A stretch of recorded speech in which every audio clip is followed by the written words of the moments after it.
This episode is brought to you by Reese's Peanut Butter Cups. All right, it's official. I think I've discovered the ultimate coupling of all time. Like any good relationship, they really balance each other out. One is super sweet, and the other, well, they can be a little nutty sometimes. It is, of course, Reese's Peanut Butter Cups, the perfect combination of peanut butter and chocolate. So perfect, some would call it true love. Find Reese's now at a store near you. This episode is brought to you by eBay Authenticity Guarantee. eBay knows that when it comes to jewelry, authenticity is the real gem. When you see the blue check mark that says Authenticity Guarantee, it means your next piece will be carefully inspired by jewelry experts and will always be worth its weight in gold. Whether you're looking to make a statement or build the perfect everyday look, eBay is making sure you get the real deal. With eBay Authenticity Guarantee, you can trust that jaw-dropping piece will always arrive jaw-droppingly real. Ensure your next purchase is the real deal. Visit ebay.com for terms. This episode of Bachelor Party is brought to you by Folgers. Mornings set the tone for the rest of your day, and so does your first cup of coffee, so it's important to have coffee that's up to the task. Folgers offers so many varieties. Whether you're looking for a smooth or rich cup of coffee, Folgers has a roast that will surprise you with delicious flavor. Folgers is available in a range of varieties, including dark roasts like Black Silk and Noir. It also is available in K-Cup for Keurig. I wake up and I basically immediately make coffee. And for my entire time of college, we almost exclusively had Folgers, so I'm very familiar with how delicious it is.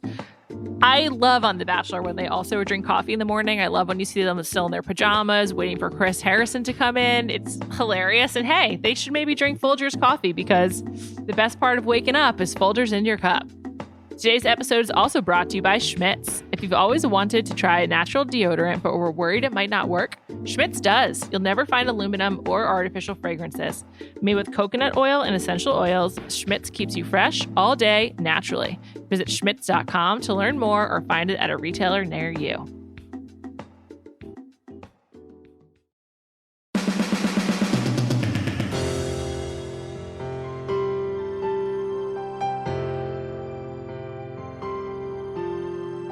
Welcome to Bachelor Party. I'm Juliet Litman. I'm joined today by my Ringer colleague, fellow Ringer Dish co-host, Liz Kelly. Hi, Liz. Hey, it's been a while. It really has been a while. How are you? I actually know because I talk to you almost every day. But how are you podcast-wise for the public? How are you? Podcast-wise, I'm doing great. It's been a long time since I've been on Bachelor Party. I'm ready to go flex this muscle again. Talk about all the people I thought I left behind. Well, we're going to be also looking ahead a little bit. We're doing a mailbag. Thank you so much to everyone who sent in questions. And Liz, thank you for joining me on this mailbag journey. Before we do so, I'd like to discuss Matt James's goodbye social media. First of all, I'll just tell you, he tweeted, "See y'all in 2 months, peace sign." And he also did a sign off Instagram story that was very sweet and also very Bachelor Nation focused, in my opinion. He thanked Tyler for the last 6 months, as he's basically been living with Tyler. And also Tyler's mom's the one who nominated him. She passed away. So he thanked Tyler and his mom for putting him in this position. And then his final slide on his story was, I believe it was the 22nd. So that's 2 days ago. Was the day before Miss Hannah Brown's birthday, and it was a happy early birthday to Hannah, a picture of them with Tyler's brother Ryan. So now Matt James is off the grid. He's filming in Pennsylvania, and they're at a resort. Liz just made a face. Liz, why do you make that face? Matt James deserves better than Pennsylvania. Yeah, I agree with you. Yeah. Here's a counterpoint. Autumn. They'll get to wear some good outfits. True. He seems like he's a Pico guy. I'm excited to see what happens. I feel like he's also a Patagonia guy. So I feel like we'll get him. Actually, he's a Lululemon brand ambassador. So that's really what he is. Oh my God. You didn't know that? No, I did not. It predates his Bachelor involvement. But yeah, when it first came to light that Tyler had a really hot roommate last summer, it was clear he was doing all this Lululemon stuff. So, that's what his brand is. But I have a bold prediction. Ooh, okay. I think there is a 0% chance that whoever Matt picks, he dates long term. And I'm going beyond a year engagement marriage. I think there's just a 0% chance. Is this a feeling you're basing this off of? Or I know you know that squad a little bit. Like, what, do you think he's ready to settle down? I don't know Matt. I've never met him. I creepily DM'd him last summer. He responded, nice guy. I just think that like someone who's looking to settle down and like taking this process seriously is, I just did some air quotes there, isn't doing that social media sign off. I just feel like he's too like on the scene, whatever that scene may be. Yes, he's very online. It reminded me of like when like people tweet, they're like, I have news, or like impersonal news, kind of announcing for themselves, which I guess goes against everything I stand for of being a private person. But he's made for this. This is like literally, he is cut from the Bachelor cloth. He's ready. Yes, he'll be a good Bachelor. I definitely agree with that. Yeah. But I'm just saying, long-term wise, also he's like still a young man, I believe. I think he's 27. I don't know if he's like should be getting married. Who am I to say? Relationships move at their own speeds, but I just feel like there's no way. This man is excited to be famous, though. Yes, I don't know what to believe anymore. We'll talk about this in the mailbag. Bachelor Nation confuses me every single day. Ever since Kelly and Pilot Pete have gotten together and stayed together, all bets are off. I don't know what to think.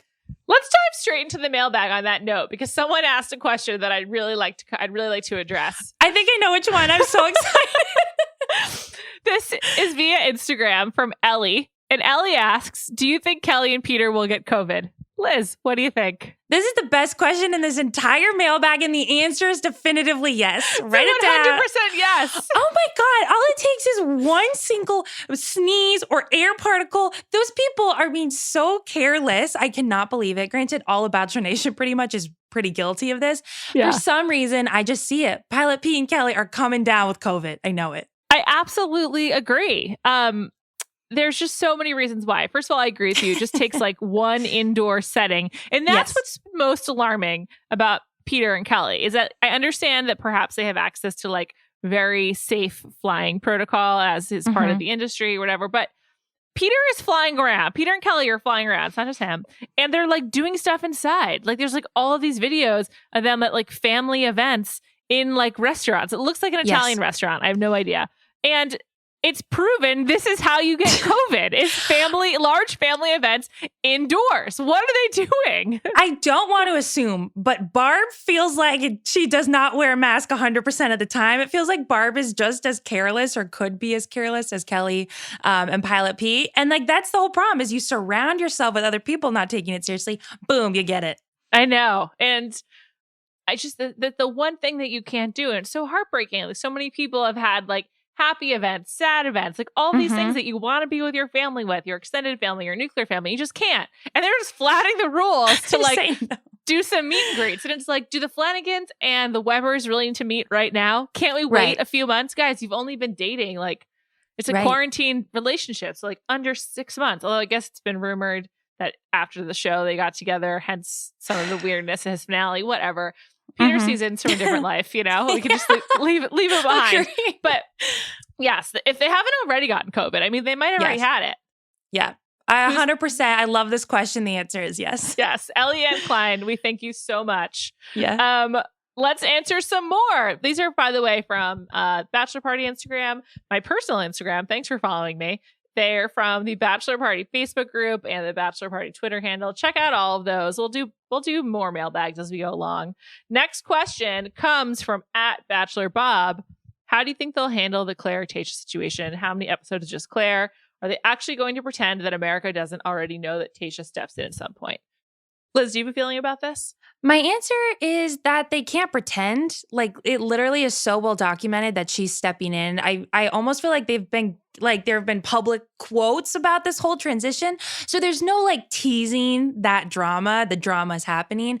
I think they need to tie Claire's season up as fast as possible. I'm so sorry, but if she ends up in a happy situation, which it sounds like she does, let's just move on. I'm so excited and invested for Tayshia, who has this like whole long stretch ahead of her, that I don't actually want to see too much of Claire's season, to be completely honest. I agree. So a usual Bachelor season, I think, is 12 weeks, including the tell-all and the finale. So that's like 10 weeks of like kind of real meat content, I suppose. I think that we get Claire for weeks 1, 2, and 3. And then at week 4, we move on to Tayshia. That's just my guess because that's great. As Ben has said, Clare did 12 days of production, although I think she had to like stay or like go off the grid. Who knows? But it's Clare's season for 12 days and then they move on to Tayshia. So that means like Tayshia gets like 6 weeks or something like that. Mm-hmm. And so just playing a numbers game here, that feels right to me. Yeah. There was another related question that we can just hit right now. And it comes from Regina, who says, what's your theory on why ABC is not advertising Tayshia in any of the promos for this season? Good question, Regina. So I think that one thing we've learned is that when ABC and Warner, just the Bachelor powers that be, tease out a big thing in their own way, it's successful. Like, just think about the Colton fence jump. How many weeks did we get that teased? Mm-hmm. Like so many, like 4 or 5. And so I feel like they're going to acknowledge it early, but they're doing it in their own way. And I also feel like a couple things. Perhaps it's contractual that Clare gets like a certain period of time where she's the lead. Or maybe like Tayshia's only signed up to be the lead for X number of weeks. Like maybe it's related to something in the fine print, you know? Yeah. But can they tease? And I know this is I'm not about to spoil anything. Don't worry. I know this is a no spoil zone, but some people know what ends up happening and then how she steps in? Like what could they possibly tease about that situation? What is the Colton fence jump of that whole transition? I think this kind of goes back to Bachelor Bob's question, which is like, I don't know what the transition's going to be. Like, yeah. Is it just like Clare's out or Clare quits? And then how do they bring in Tayshia? Like, you gotta assume there's some kind of Chris Harrison intervention where he's like, Tayshia, would you like to be the Bachelorette or something? Oh, yeah. But you know, he went to Madison in Peter's season to like have a sit down with her. They can't do that. We got COVID. So like what? Is he gonna Zoom with Tayshia to ask if she wants to be the Bachelorette? Oh, probably. I can see it now, which is great. I'm happy, but I don't need that. I just need these things to play out a little bit faster. I think the whole issue is that I'm getting pretty impatient with the way that this all unfolds in like Bachelor seasons anyway. So Clare can get in and out and then Tayshia can come in. I don't need a whole episode about like the whole, should I go back to that world? Am I fine on my own? Whatever. I just need her to start. What's your problem with Clare? I guess I have no personal investment in her. Have you ever seen her on a show? No. Yes, Winter Games, where she was with that Frenchman. She was wacky, yes. Yeah. What was that man's name again? I can't remember off the top of my head. Benoit. His name was Benoit. Benoit. Great memory. Yeah, so that's my experience with Clare, which is maybe why I'm like, let's get this show going. But I think I'm also really invested in Tayshia, and I'm happy that she's it. I don't want to name names, but there's a lot of anti-Clare sentiment at The Ringer, like just in general. Many people are not excited about Clare. I could say I'm in the same boat. I don't agree. Claire's wacky. I think wacky makes for good television. Like here are some Clare highlights. And by the way, we're gonna do a full on like everything you need to know about Clare because I feel there's many people who don't know enough about her. But that we'll wait until October as we get closer to the kickoff of this new season. Really like deep in football season, using football terms here. Anyway, here's a few things about Clare. Clare was the first recipient of the really embarrassing edit on Bachelor in Paradise, and it was like kind of harmless, but they like make it seem like she's freaking out at a raccoon where she's clearly talking to a producer, but they make it's like it's cut such that it seems like Clare is like yelling at a raccoon. It was not very nice, but it is very funny. And it's fine, no harm, no foul, right? So like she is a great monologuer. On Juan Pablo's season, he slut shamed her. It wasn't even called that at the time, but Clare had sex in the ocean, allegedly, pretty sure she did, with Juan Pablo. And then he asks her not to tell anyone because he doesn't want anyone to like get the wrong opinion of him and doesn't want to make anyone feel bad. Yeah. Oh, how dare he? Yeah. I know. Oh, wow. I did not know about that. We'll be going over this in depth. It's one of the most egregious things that's ever happened on The Bachelor. It's geez. It was really mean. Claire's just been like the victim of many mean episodes. And in my old age and in my like isolated chamber of COVID, I'm like very sensitive to meanness. And I just am like, that's mean. Like, why did he have to do that to her? Do I take back everything I just said? No. Maybe, but no, I think I just the that's fine. She's in. You don't know. The excitement factor is not there, I guess. Isn't it funny how like Claire's been on this show like 4 or 5 times, and I feel like a lot of people feel like they don't know her. Meanwhile, Matt James never been on the show, and everyone feels like they do know him. Yeah, that's very true. But that's the whole problem with now, which we'll talk about later in the episode. There's a lot of mailbag questions about like the modern contestant, and that's the difference. I'm curious to see how people feel about Matt versus Clare, and if they're able to, like, what Matt's viewership will be like with no backstory with him. Mm-hmm. And I actually wonder if they even considered like bringing him into Clare's season. And it's possible that they did do this, and I'm just not aware. But like, if they're smart, you need to start building up goodwill for Matt. Like, I'm really excited. I've been a Matt for Bachelor proponent since July 2019, June 2019 even. Mm-hmm. But like, he's not famous. People don't know him. He wasn't dramatically broken up with on the side of a cliff on The Bachelorette. And so I feel like they need to like plant the seeds for him in this coming season. Yeah, I think ABC is expecting his social media presence or like to do a lot of heavy lifting and like viewership and engagement and like interest. And we'll see if that actually works. This is the first time that they'll be doing that, really. And yeah, they didn't. So they used to bring in like just randos, new people, but they haven't done that in a very long time. Yeah. All right, let's move on to your next question. Thank you very much to Bachelor Bob. Next, this is from Kate Baumgartner. Who's the most overrated member of Batch Nation, most underrated?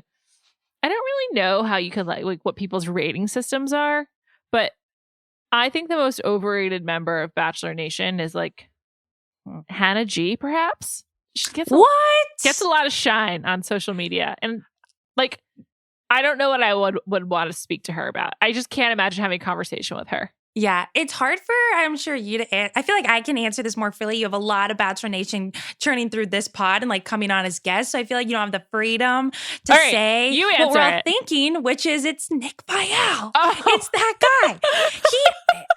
That's him, 100%. Or Victoria F. or Hannah Ann. And that's on the low. I hope no one like finds this clip later and comes at me. But 100%, that's what we're all thinking.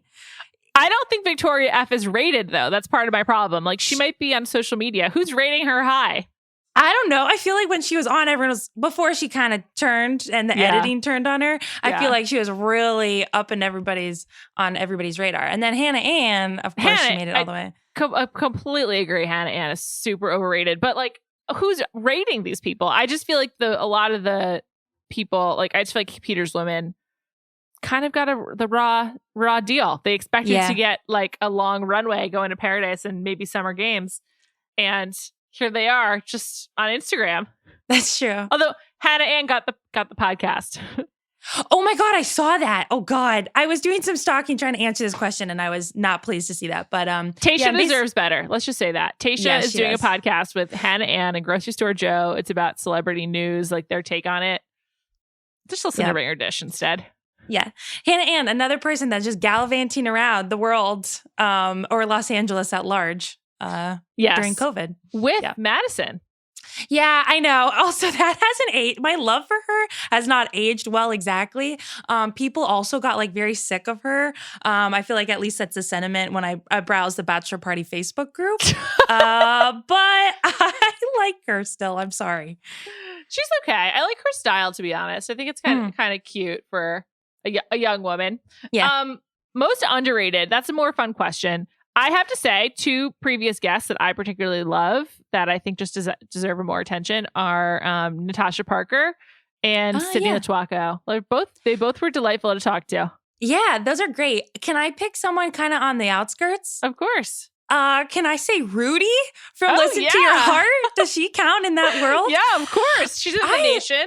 I love that girl. Oh my gosh. And I feel like she deserves the Instagram clout and the sponsorships and the Paradise and whatever else because I wanted more for her.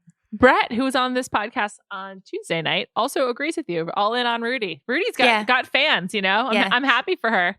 Also, I still ride hard for Venmo John and Wells, which are like years old at this point. But do love them both.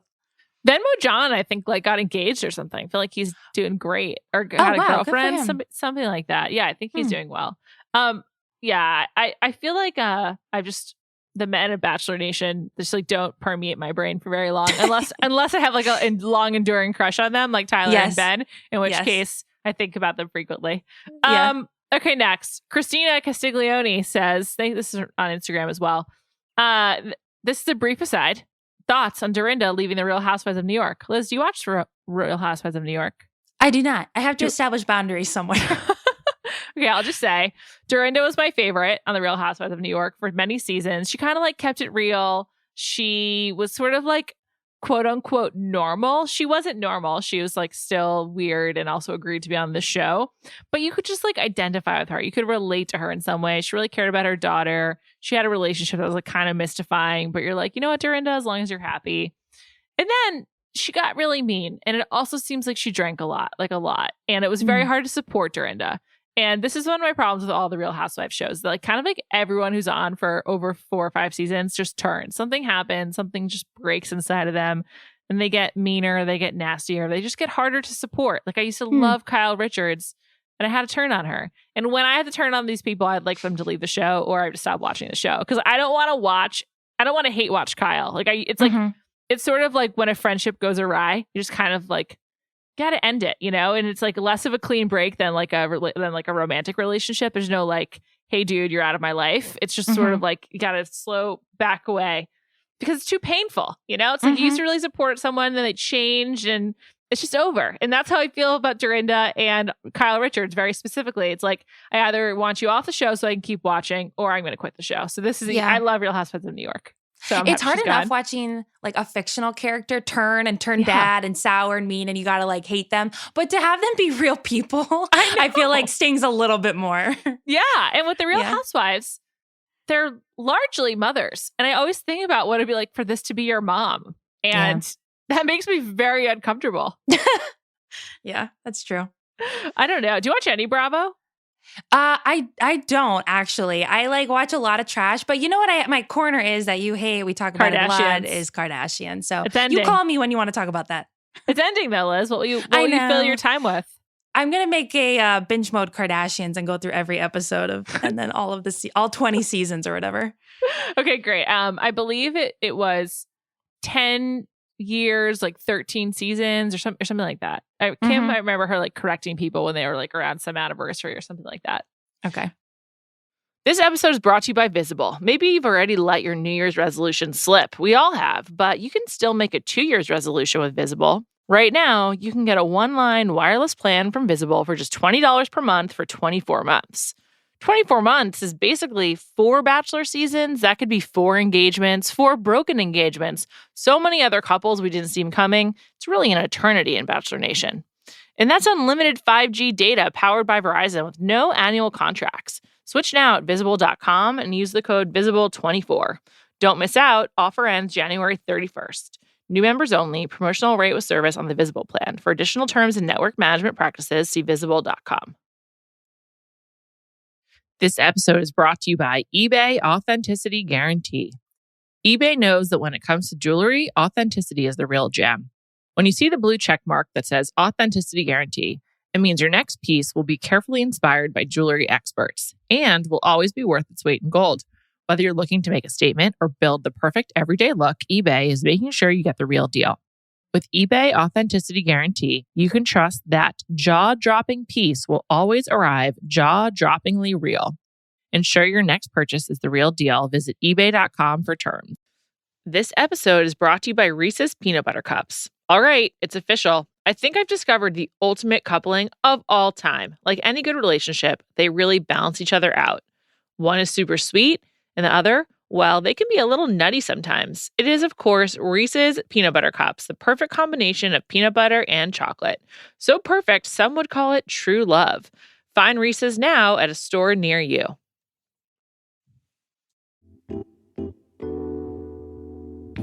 This episode of Bachelor Party is brought to you by Folgers. Mornings set the tone for the rest of your day, and so does your first cup of coffee. So it's important to have a coffee that's up to the task. Folgers offers so many varieties, whether you're looking for a smooth or rich cup of coffee. Folgers has a roast that will always surprise you with delicious flavor. Folgers is available in a range of varieties, including dark roasts like black, silk, and noir. It's also available in K-Cup for Keurig. I can't go more than an hour with that coffee, and I think it's the same on The Bachelor. I mean, they're up so late that you have to imagine they wake up and immediately go for a brew. I mean, I hope they're having Folgers because you remember that classic jingle? The best part of waking up is Folgers in your cup. Today's episode is also brought to you by Schmidt's. It can be tough to find a natural deodorant that works the way you need it to. Some don't last long enough, some just don't smell nice. But if you're looking for a deodorant that keeps you fresh all day, naturally and offers a variety of seriously amazing scents, you want Schmidt's. It's the natural deodorant that works. Schmidt's is the most awarded natural deodorant brand of 2019. Their formulas use innovative ingredients derived from plants and minerals, as well as coconut oil and essential oils to help neutralize odor to keep you feeling fresh. And it's never formulated with aluminum or artificial fragrances. Choose from scent combinations like lavender and sage, rose and vanilla, charcoal and magnesium, and many more. I will definitely be choosing lavender and sage. Lavender's been one of my go-to deodorant scents for so long, and now I'm really happy I can get it in a natural deodorant. If you have sensitive skin, Schmidt's thought of that too. Its sensitive line, featuring hemp seed oil-enriched natural deodorants, are made without baking soda. They help neutralize odor, and they keep you fresh. Schmidt's natural deodorant works. Visit schmitz.com to learn more or find it at a retailer near you. Okay, next. This is from Bridget, also on Instagram. Do you think the casting team should seek out contestants with low social media footprint or continue with current strategy and tap into contestants' online platform after the show? You kind of alluded to this, Liz. Yes, I think it's better this way, keep private people. And also maybe why I like to listen to your heart so much was because it felt like people that you'd actually be friends with or know in the real world.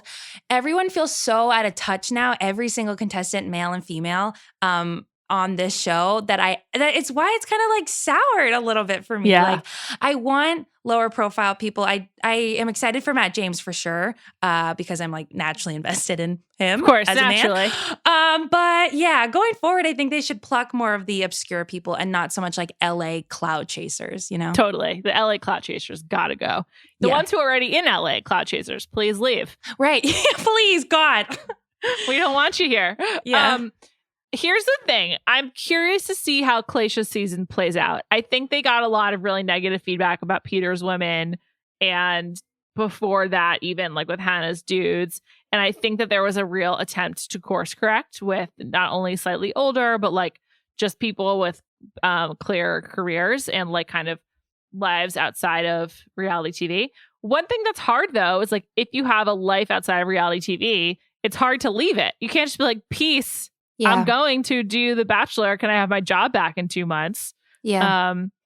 Also, it's hard for me to like imagine working with someone like that, you know, just sort of as like your colleague is like, okay, I'm going. And they come back down to The Bachelor. True. I feel like John Paul Jones, who I emailed this week, by the way, and he very promptly got back to me. So I really appreciate the swift reply. I forgot about him. He's another man, a Bachelor man that came and went in my brain. Well, he was just like, he didn't give us much except for like that weird anger and the relationship with Tayshia. I was just, you know, whatever. Anyway, thank you for the fast reply, JPJ. He just, in his email sign off, he's just John Jones. No oh, wow. A departure from that Jones. Identity. Yeah. Wow. Okay. Yeah. I just figure in general, like the people that, you know, especially Tayshia, like she's been married before. She is looking for real romance. Forget that. Yeah. Hand her a real man who has a 9-to-5, maybe. Yeah, maybe. Yeah, maybe. I agree with you, but I just think it's hard to go back to work. But, you know, I think like someone like John Paul Jones, I think he did just go back to work. Plus, he like is an enthusiast of sparkling waters. That's one of my points of passion. So I wanted to discuss it, but I don't think it's going to work out. All right, let's move on.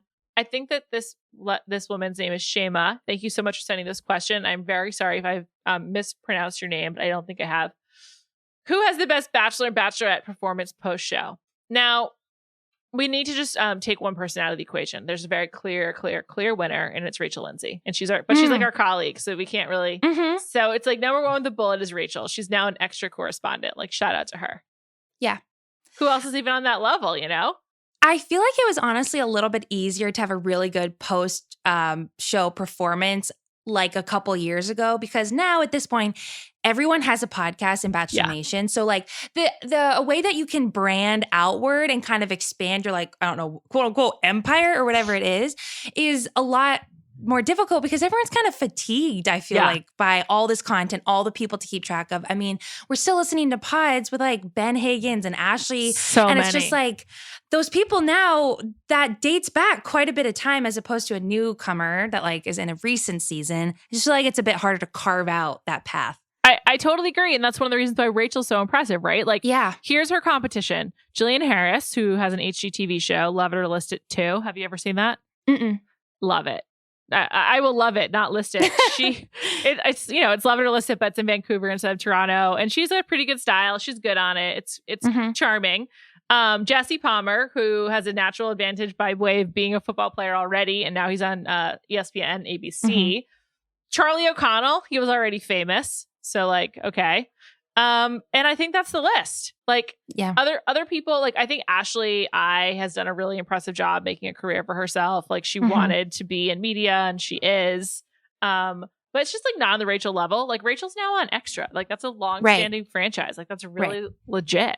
And it's also impressive to do the jump. She made the jump to the real world. Totally. Like, power rankings and boss level. I think it's a lot of, we've seen a lot of contestants have a podcast and they talk about Bachelor and they stay in this like little tier of Bachelor Nation, and Rachel Lindsay has like jumped outside of that and has achieved like real world prowess, and it's quite impressive. Yeah. So she's on Extra. She's got a podcast with us, Higher Learning. She does the official Bachelor Happy Hour. She does Ghosted on MTV. She previously worked for ESPN. It's like really impressive. So Rachel's just crushing it. After Rachel, it's a big drop off. I mean, I think Nick's podcast is doing well. So congratulations to him. Ben and Ashley have theirs. Those are kind of like the podcast leaders. But I don't know who else is even in the conversation.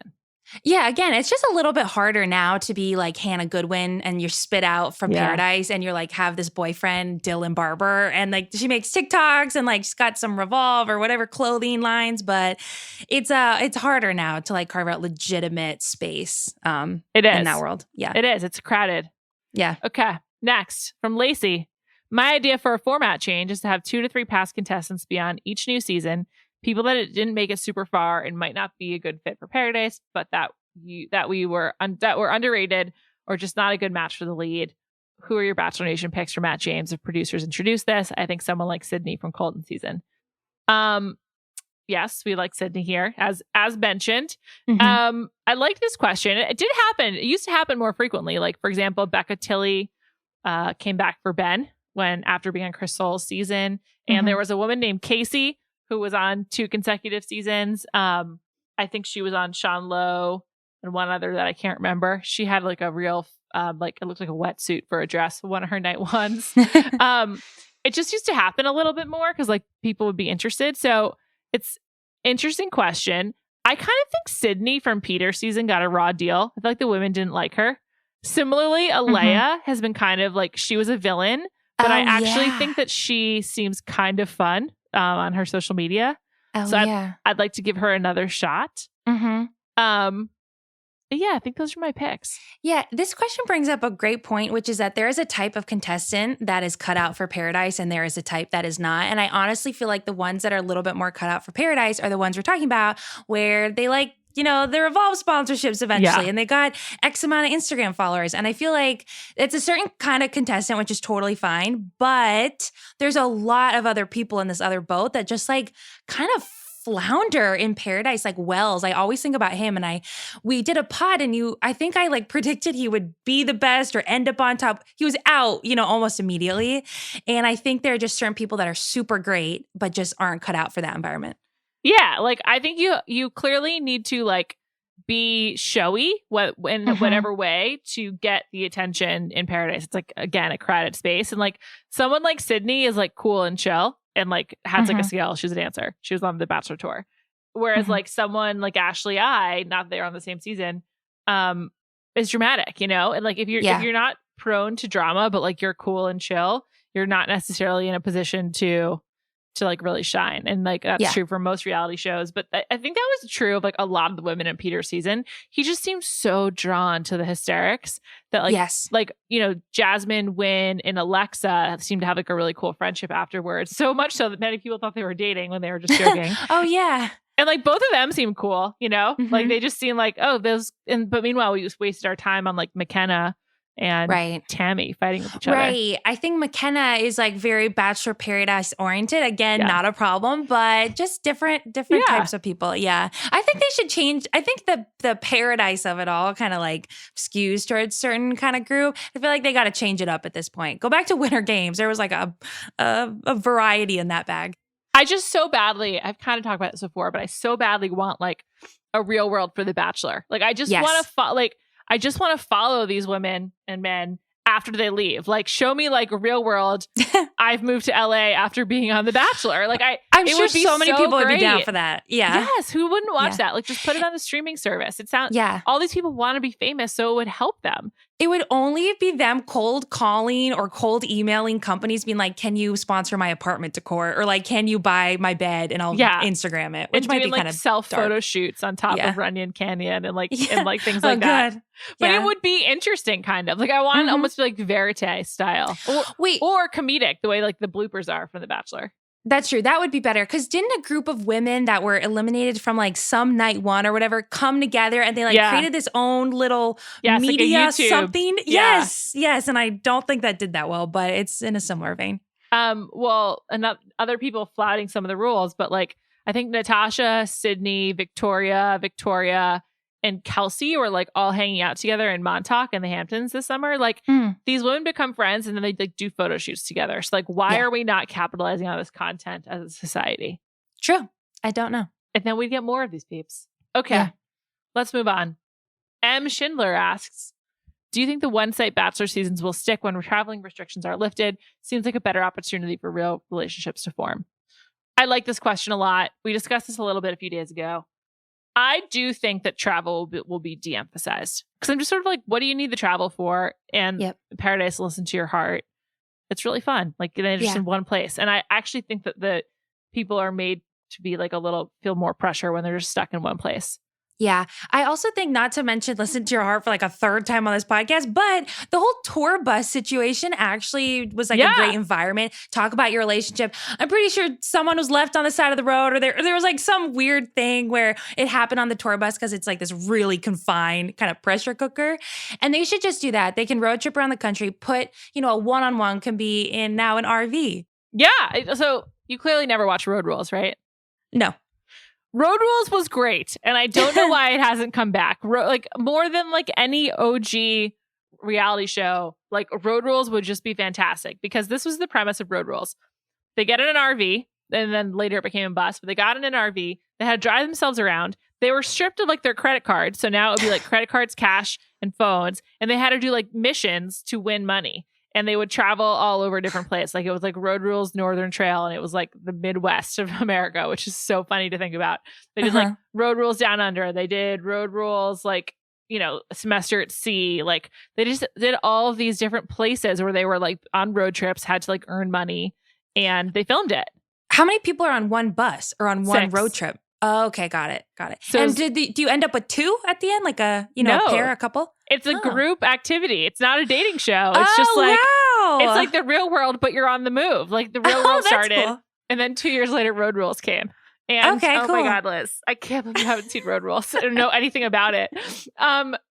It was a great show. I don't know why it ended. They like kind of fucked with the format, but I think it would work even better now because people are so used to like just using your phone for everything that like doing a really lo-fi reality show would be like hard, like legitimately hard. And the isolation in the RV would be like just so interesting. And I don't know. I think they should bring it back. But to your point, the like being on the bus or on the RV, wherever they are, works really well. In early seasons of the challenge, they also had like really tricked out tour buses and whatever. Yeah. So it's like you got 10 hours to figure out your relationship. Yeah. It's like you either end up together or then the person gets sent home after. Yeah, or like instead of doing a Paradise season where they're stuck in a resort, like they're traveling around, but like the winners get the nice like solo RV, like just the two of them.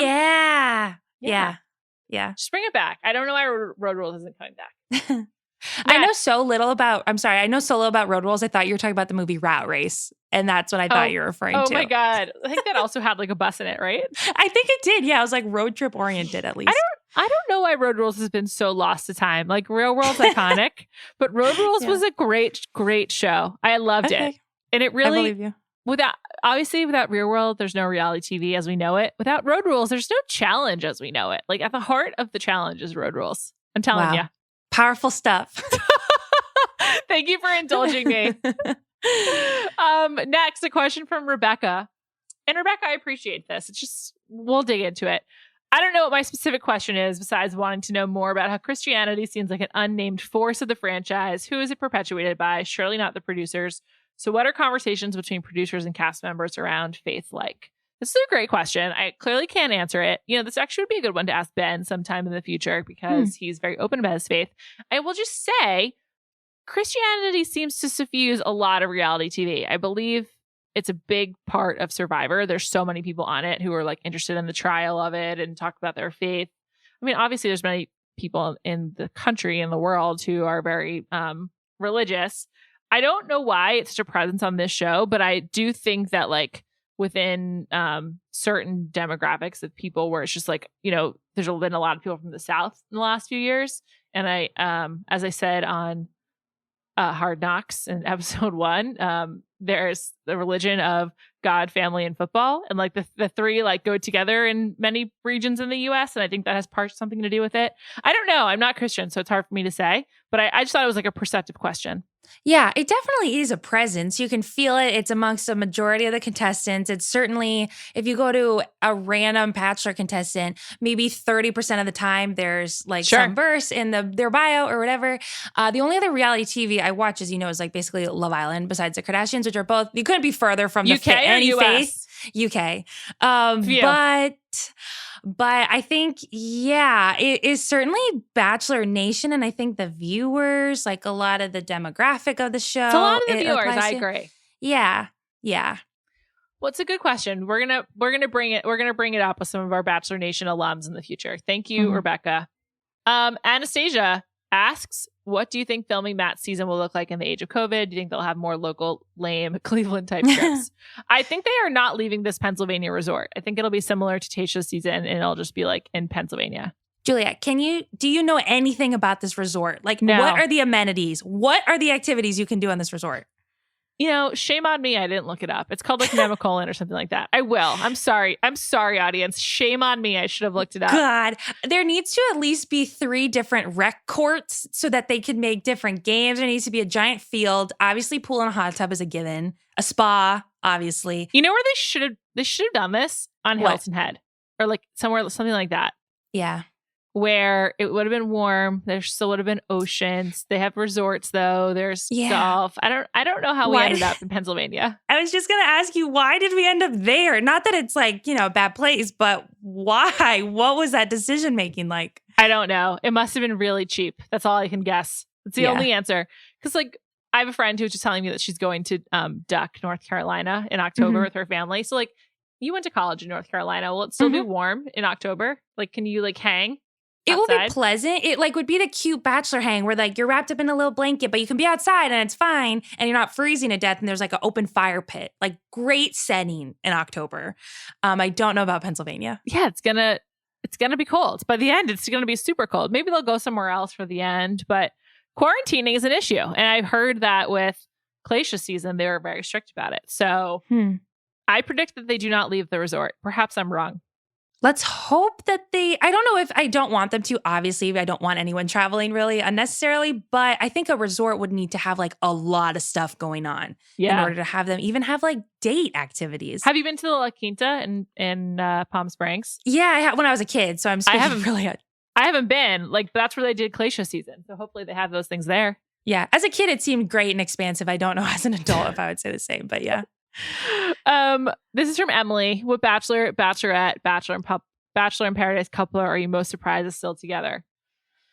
I kind of think Jared and Ashley.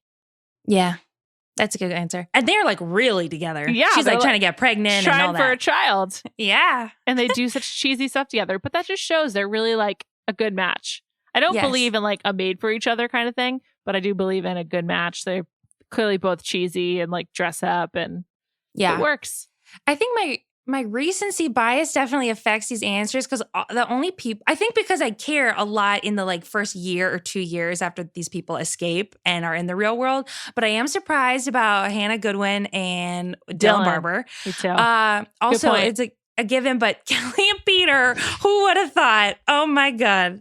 That one I'm a little less surprised by because, sometimes when you just meet someone and you feel a spark, you're just like, oh, this is the thing. And they clearly had that, which like makes me like them a tiny bit, which I would otherwise not like them at all. But I just love a good story behind a relationship. I love a rom-com, so I love a meet cute and like are they a hotel rom-com lobby is though? cute. What? No, Oh, no, yeah, no. I get. No, they're not a rom-com. But I'm just saying, like, in general, the concept of a meet cute is something that I really respond to. Yeah. And I think it's sweet for them. Yeah.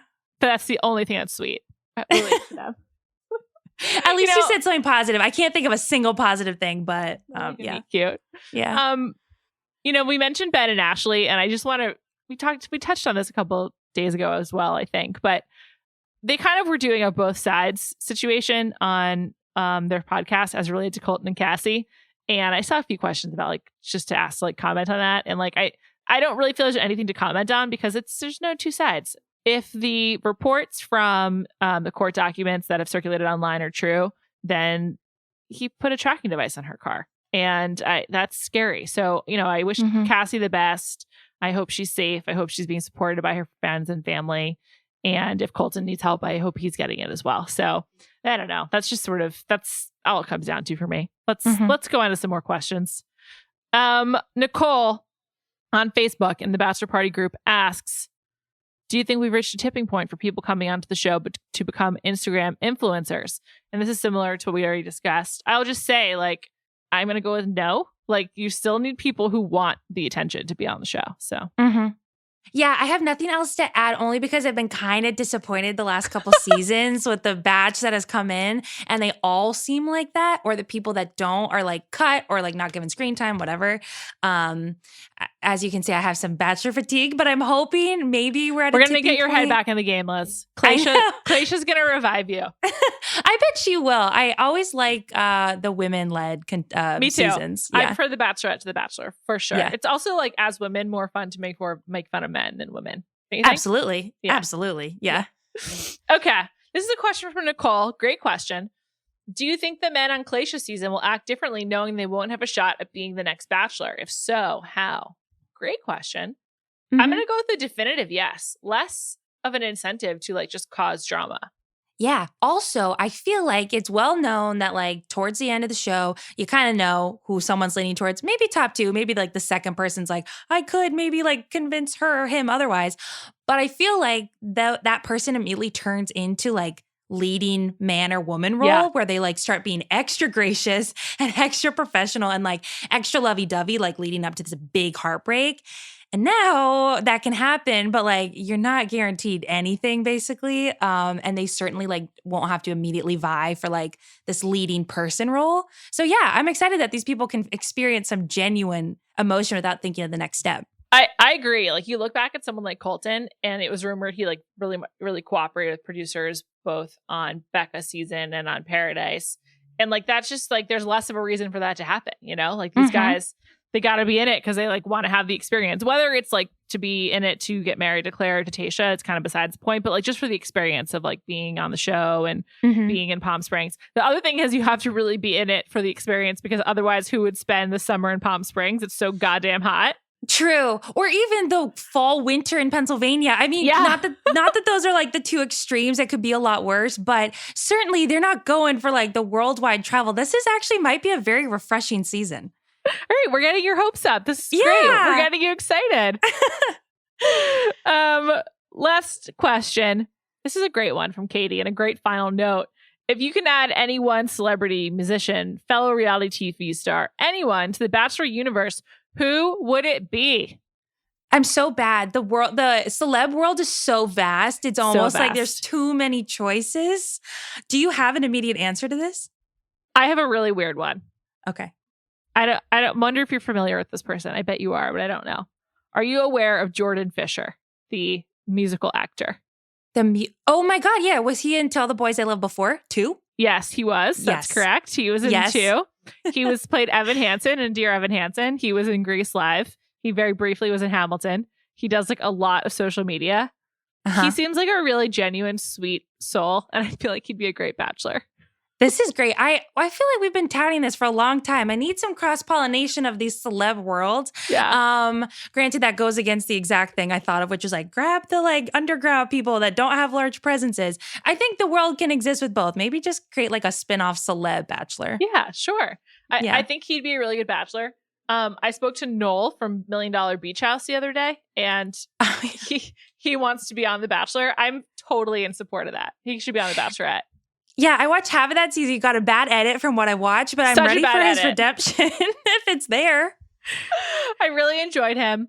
And I think like women-wise, I have to say, I know she's got a lot of projects going, but I kind of think Addison Rae as the Bachelorette just makes a lot of sense. No, I would scream if I knew that this wasn't a recorded like format and people were listening on like headphones and in the car. I would literally scream at you, Juliet. I would rather her be the Bachelorette than try to take on She's All That. That's an iconic film. I'm sorry. I should be off limits from Addison Can Rae. we have neither?